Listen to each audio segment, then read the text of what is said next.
Hello everyone, this is Kritika and welcome to Rules of Commerce. We are studying about chapter 3 recording of transaction part 1 and उसमें भी हम पढ़ रहे थे accounting equation. Last class हमारा accounting equation with all the numericals complete हो चुका है and now we are heading towards a new topic that is rules of debit and credit. Rules of debit and credit आपको जानना शायद बहुत ही important है. क्यों? क्योंकि आपको पता है ना, हम अकाउंट्स में करते क्या हैं, सारे ट्रांजैक्शंस को रिकॉर्ड करते हैं, सारे ट्रांजैक्शंस को एक क्रोनोलॉजिकल ऑर्डर में रिकॉर्ड करते हैं. तो जब हम रिकॉर्ड करेंगे तो किस तरह से रिकॉर्ड करेंगे वो हमें rules of debit and credit बताता है. Rules of debit and credit हमें यही बताता है कि ट्रांजैक्शंस को कैसे रिकॉर्ड करना है. तो आइए हम ये देख लेते हैं कि ट्रांजैक्शंस होते क्या हैं. Transactions are recorded in the books of account on the basis of evidence.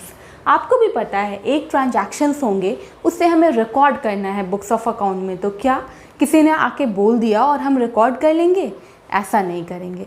कुछ ना कुछ हमारा एविडेंस होना चाहिए, एविडेंस होना चाहिए वो ट्रांजैक्शंस को रिकॉर्ड करने के लिए. तो एविडेंस के रूप में कुछ भी हो सकता है. इनवॉइस हो सकते हैं, invoice of purchase, invoice of sales, या फिर हमारा डेबिट एंड क्रेडिट नोट्स ही हो सकता है. आप भी जब सामान खरीदने जाते हैं मार्केट तो आपको एक रिसिप्ट मिलता है, उसी से तो पता चलता है आपने कौन सा सामान और कितने में खरीदा है. तो वो आपका एक एविडेंस होता है ना उस परचेज या उस सेल को लेके. उसी तरह से हमारा अकाउंट्स भी चलता है. नेक्स्ट आता है हमारा कि अब मैंने बहुत सारी बातें कर ली अकाउंट्स. अब अकाउंट्स क्या होता है आइए वो भी जानते हैं.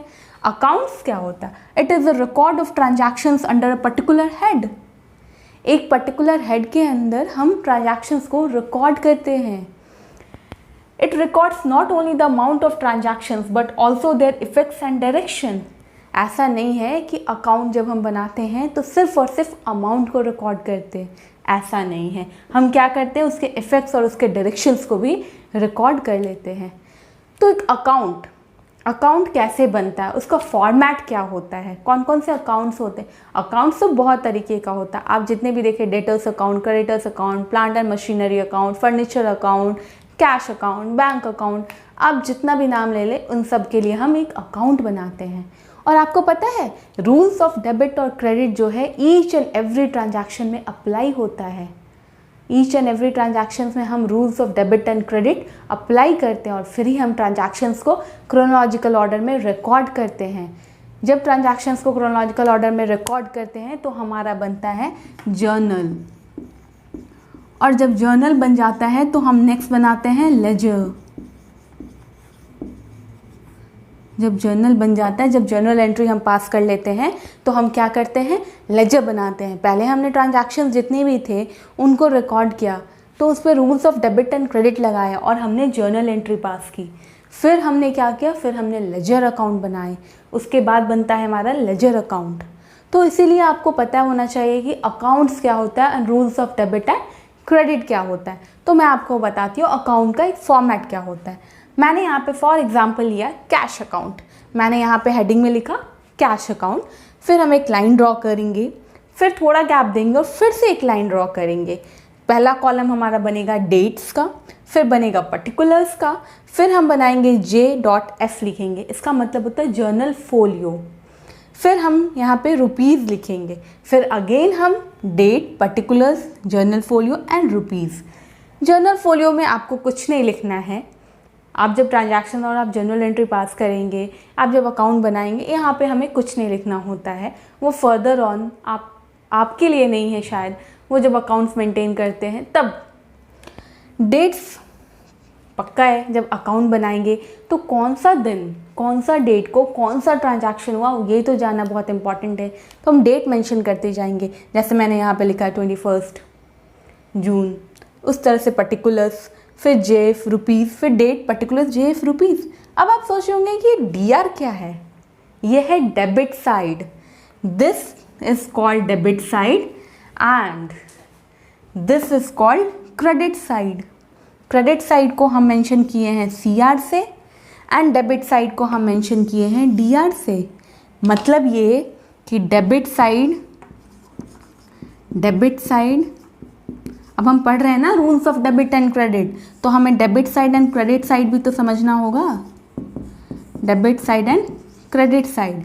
डेबिट साइड को हम लिखते हैं DR, क्रेडिट साइड को हम लिखते हैं CR। डेबिट साइड क्या होता है? आपका लेफ्ट हैंड साइड होता है एंड क्रेडिट साइड क्या होता है? आपका राइट हैंड साइड होता है। अब rules of debit and credit, आपको पता है डेबिट और क्रेडिट का कुछ रूल्स है। अब वो रूल, कौन सा रूल किस पे अप्लाई करेंगे ये कैसे पता चलेगा? शायद ये ऐसे पता चलेगा कि अगर हमें ये पता हो जाए कि अकाउंट्स क्या होता है। अकाउंट्स क्या होता है मैंने आपको बताया। अब उस नेचर ऑफ अकाउंट्स अगर हमें पता चल जाए कि वो अकाउंट्स कौन सा नेचर का है, तब हम rules of debit and credit भी डिसाइड कर पाएंगे। तो rules of debit and credit depends on nature of accounts. Rules of debit and credit किस पे डिपेंड करता है? नेचर। अकाउंट्स का जैसा नेचर रहेगा वैसा हम रूल्स लगाएंगे। अब डबल एंट्री सिस्टम, आपको भी पता है ना डबल एंट्री सिस्टम, मैंने आपको पढ़ाया है। अगर आपने वो वीडियो नहीं देखा है तो आप आई बटन पे क्लिक करके वो वीडियो देख लीजिए। डबल एंट्री सिस्टम मतलब 2 जगह। तो यहाँ पे भी rules of debit and credit में रिसीविंग एंड गिविंग, ट्रांजैक्शन हमेशा क्या होता है? लेन देन। अकाउंट्स है क्या? पैसों का लेन देन ही। तो रिसीविंग मतलब इनकमिंग, पैसा आ रहा है। गिविंग मतलब आउटगोइंग एंड पैसा जा रहा है। जब हम इनकमिंग या रिसीविंग बोले मतलब डेबिट, वो सारी चीज़ें हम डेबिट करेंगे। बट जब गिविंग या आउटगोइंग होगा तो हम क्रेडिट करेंगे चीज़ों को, तब हम क्रेडिट करेंगे। अब rules of debit and credit जानने के पहले मैं आपको बताना चाहूँगी कि अकाउंट्स के बहुत सारे क्लासिफिकेशन हैं। तो हम पहले देखते हैं traditional classification of accounts. Traditional classification of accounts जो है वो बाइफर्केटेड है 2 पार्ट में, personal account and impersonal account. Personal account and impersonal account. अब आप सोच रहे होंगे पर्सनल अकाउंट क्या होता है? पर्सनल अकाउंट क्या होता है? पर्सनल अकाउंट मतलब जो पर्सन से रिलेटेड हो या फिर ऐसे सारे अकाउंट जिसे हम इंसान मानते हों, तो पर्सनल अकाउंट इसे ही बोलते हैं। जैसे जितना भी capital account, drawings account, companies का अकाउंट, फर्म का अकाउंट, इंस्टीट्यूशन का अकाउंट, आपका जो भी, वो सारे हो जाएंगे आपका पर्सनल अकाउंट। पर्सनल अकाउंट में भी हमारा 3 बाइफिकेशन है, natural personal, artificial personal and representative personal. नाम से कुछ कुछ समझ आया होगा। नेचुरल पर्सनल मतलब क्रिएशन ऑफ गॉड, इंसानों को भगवान ने ही बनाया है ना, तो नेचुरल पर्सन, हम लोग हैं नेचुरल पर्सन, आप, मैं, ये है नेचुरल पर्सन। तो ये हो गया हमारा natural person. Ram account, Sohan account, Mohan account, ये सब है नेचुरल पर्सनल अकाउंट्स। नेक्स्ट आता है हमारा artificial personal account. Artificial person क्यों बोल रहे हैं? जिसे हमने इंसानों के जैसा जिसे हम ट्रीट करेंगे वो होगा आर्टिफिशियल पर्सन। आपको भी पता है अकाउंट्स में हम कंपनी को एक इंसान के जैसा ही ट्रीट करते हैं, एक फर्म को, एक इंस्टीट्यूशन को हम क्या करते हैं कि इंसान के जैसा ट्रीट करते हैं, तो वो हो जाता है हमारा आर्टिफिशियल पर्सनल अकाउंट्स। नेक्स्ट आता है हमारा representative personal account. Representative personal account मतलब हम रिप्रेजेंट कर रहे हैं, किससे? एक सर्टेन पर्सन को या ग्रुप ऑफ पर्सन को। मतलब अकाउंट्स अगर हमारे क्लब का हो गया, किसी कोऑपरेटिव सोसाइटी का हो गया, ये सब क्या हो गया? एक रिप्रेजेंटेटिव पर्सनल अकाउंट्स हुए। नेक्स्ट है हमारा इम्पर्सनल अकाउंट्स। उसके भी there are 2 classification of impersonal accounts, that is real account and nominal account. Impersonal accounts, what are impersonal accounts? Impersonal accounts are the accounts which are not related to person. Which are not related to person. What are those accounts? Can you just guess? Can you just tell me? This is something that is machinery account, plants account, investment account. These are impersonal accounts. Impersonal accounts are further classified into 2, that is real account and nominal account. What are real accounts and what are nominal accounts? This is a question you must be wondering about. What are real accounts and what are nominal accounts? Real accounts क्या होते हैं? ऐसे सारे accounts which are tangible and intangible assets of the firm are known as real accounts. Intangible and tangible assets of the firm are called real accounts. Tangible assets किसे बोलेंगे?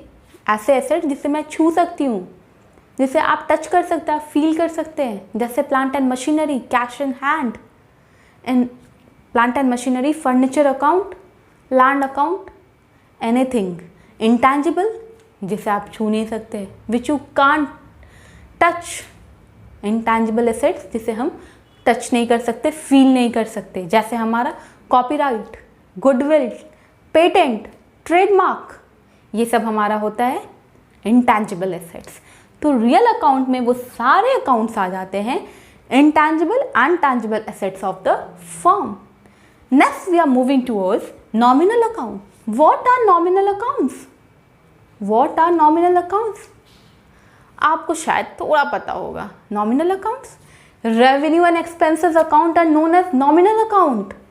Nominal account को revenue and expenses account, revenue and expenses account, revenue and expenses account. You must be wondering what is this account. Account क्या होता है ये तो आपको समझ आ गया है। तो अकाउंट को हम शॉर्ट फॉर्म में ऐसे लिख देते हैं। तो मैं यही लिख रही थी, revenue and expenses account. Nominal account वो सारे अकाउंट, आपके लॉसेस, आपके गेन, आपके प्रॉफिट, आपके एक्सपेंसेस, ये सारे हो जाते हैं आपके नॉमिनल अकाउंट। नॉमिनल अकाउंट में रेवेन्यू और expenses. Revenue and expenses account का नेट रिजल्ट क्या होता है? प्रॉफिट या फिर लॉस।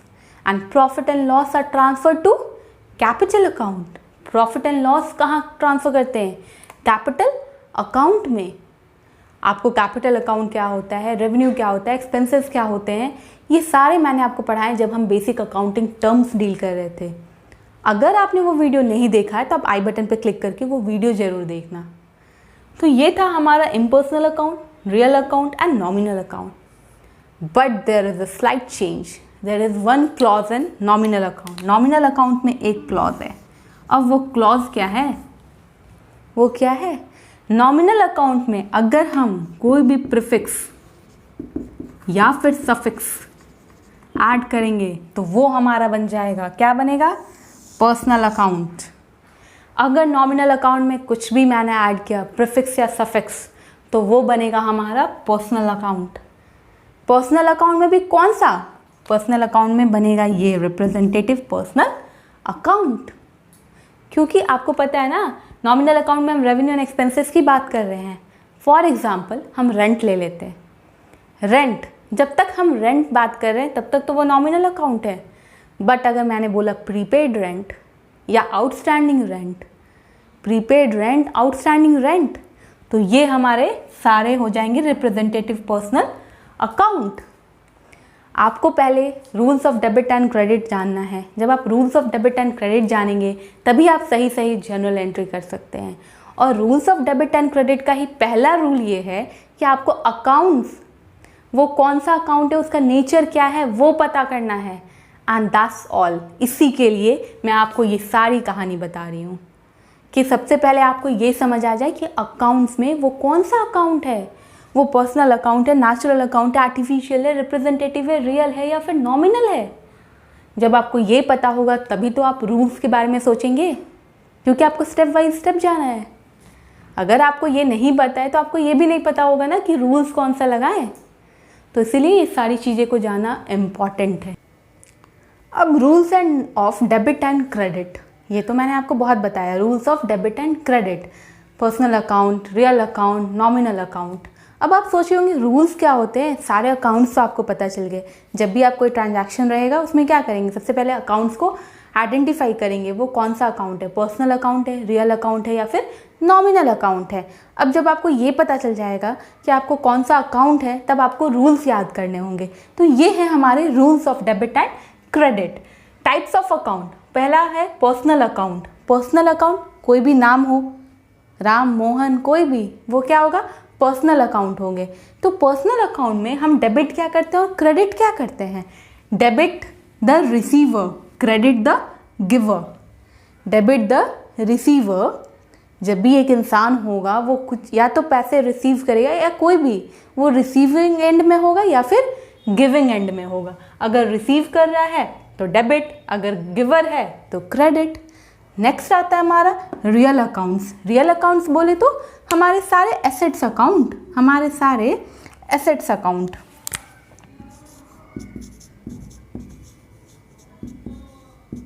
रियल अकाउंट्स तो यही होते हैं ना, टैंजिबल और इनटैंजिबल एसेट्स। रियल अकाउंट्स में डेबिट क्या करेंगे, what comes in, credit what goes out. जो भी चीज़ें आएंगी उसे डेबिट करेंगे और जो भी चीज़ें जाएंगी उसे क्रेडिट करेंगे। नॉमिनल अकाउंट्स में एक्सपेंसेस एंड लॉस को हम डेबिट करते हैं, इनकम एंड गेन को हम क्रेडिट करते हैं। ये है हमारा 3 गोल्डन रूल्स। ट्रेडिशनल अप्रोच से ये 3 गोल्डन रूल्स है। पर्सनल अकाउंट में debit the receiver, credit the giver. Personal account में debit the receiver, credit the giver. Real account में व्हाट कम्स इन वो डेबिट होगा, व्हाट गोज आउट वो क्या होगा, क्रेडिट होगा। जब नॉमिनल अकाउंट की बात करें तो एक्सपेंसेस और लॉस हमारे क्या होंगे, डेबिट होंगे, और क्रेडिट क्या होगा, income and gain. Income and gain हमेशा क्रेडिट होता है। तो ये है हमारे 3 rule. Personal account debit the receiver, credit the giver. आपको याद करने का मैं एक शॉर्ट ट्रिक बता देती हूँ। एक ट्रिक है जिससे आपको याद हो जाए। आपको क्या करना है, टाइप्स ऑफ अकाउंट क्या क्या होता है, पर्सनल, रियल, नॉमिनल, ये एक जगह लिख लीजिए। फिर एक डेबिट कॉलम, एक क्रेडिट कॉलम बना लीजिए। Debit personal account receiver, debit the receiver. अब रिसीवर है तो क्रेडिट साइड में क्या है, उसका उल्टा, रिसीवर का उल्टा क्या होगा, गिवर। रियल अकाउंट्स में भी what comes in, what comes in debit होता है, तो फिर क्रेडिट पे क्या लिखे, उसका उल्टा व्हाट गोज आउट। फिर हम लोग नॉमिनल अकाउंट में एक्सपेंसेस एंड लॉस लिख रहे हैं तो उसका उल्टा इनकम एंड गेन को क्रेडिट करेंगे। ये छोटा सा बात याद रखें। अगर थोड़ा इसमें भी मुश्किल आ रही है तो ये याद रख लीजिए ना, personal account debit the receiver, receiving का बात हो रहा है, कुछ आ रहा है, वैसे ही रियल अकाउंट में भी what comes in, what comes in. Nominal account में एक्सपेंस एंड लॉस। अगर आपको एक साइड याद है तो दूसरी साइड आपको अच्छे से याद हो जाएगी। ये है हमारा 3 golden rules of debit and credit according to the traditional approach. That's all for today. Have a good day. Bye bye बच्चों. Keep learning, keep hustling. खुद भी पढ़िए और पढ़ाते भी रहिए. Keep learning and keep hustling, and don't forget to like, share and subscribe. And do hit the bell notification icon to get the latest update. Bye bye.